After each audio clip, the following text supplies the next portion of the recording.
Jungkook, তুমি কি আমাকে বলবে কতটা ভাগ্য নিয়ে জন্ম নিলে নেনার মতো হওয়া যায়? ওহে রূপবতী, মায়াবতী, তোমরা কিসের অহংকার দেখাও? আমি তো মনে করি এসব ভাগ্যবতীর কাছে তুচ্ছ। তবে জাংকুক, তুমি কি জানো আর্মিরা এখন তোমাকে আর জেহবকে নেনার আব্বু হিসাবে পরিচয় দেয়?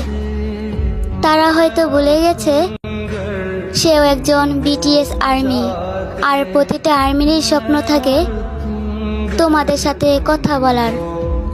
আজ হয়তো নেনা তার নিজের যোগ্যতার কারণে এতটুক পর্যন্ত আসতে পেরেছে।